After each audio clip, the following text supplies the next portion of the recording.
And I would just like to ask you, what are your sort of the feedback after the event has taken place, the involvement of the audience, how the event itself and the topic was perceived? Thanks very much.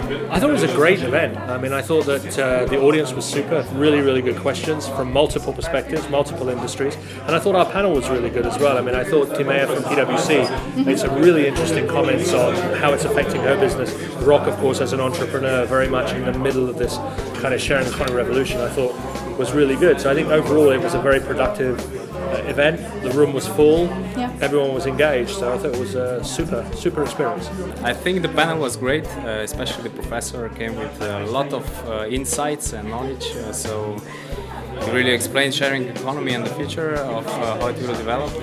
I mean, I can share my perspective as a startup and how young people try to penetrate the end customer with different models of sharing economy and in what types they are trying to do that. So basically, I hope I was also a valuable asset to this panel.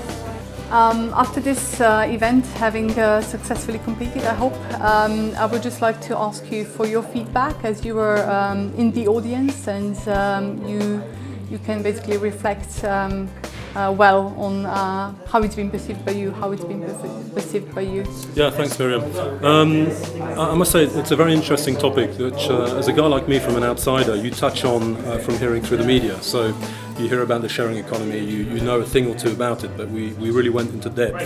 And I think what's interesting for me is that the future will mean to have to change the business model, whether of your own company, the company you work for, and it will change certainly many things in my view, especially in terms of production and distribution, whether it be the white goods business, whether it be the car business. So I think in the future it will change dramatically the business models, not of every single sector or industry, but certainly big sectors and industries. Again, the automotive, the white goods, certain other niche markets as well will have to change. So it was an eye-opener to see what is happening and to get a very good in-depth analysis of a real change and quite an important change. And also on another front, I think it's very much linked to the consumer behaviour as well. How consumers will behave, how consumers will start to share. And the more consumers start to share and move away from this idea of commercialization, I have to buy this tomorrow, why don't we share? And I think a good example is in Paris, where they're starting to implement now in certain blocks and buildings whereby you will share a washing machine and a dryer with, let's say, with one level, which is for me radical, and it completely blew me away. That means there'll be a lot less consumption of, let's say, a white washing machine or a dryer, and people will start to share more. So that means demand will drop, and that means production will drop. So it will directly impact many of the big players. So I think the future is very interesting. How long it will be, I don't know, but it was a real eye-opener and for sure a wake-up call in a new business model and how new businesses will have to structure strategically and optimize their processes to adapt to this new, let's say, new world economy, new world change.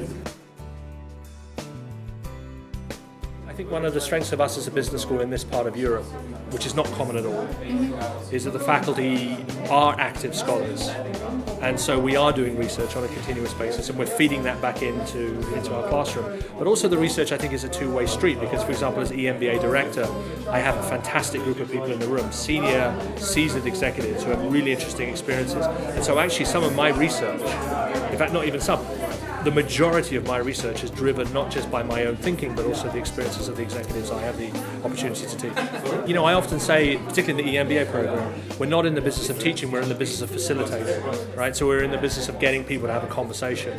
Because, as you know, there are people in that room that know more about the subject than the professor does.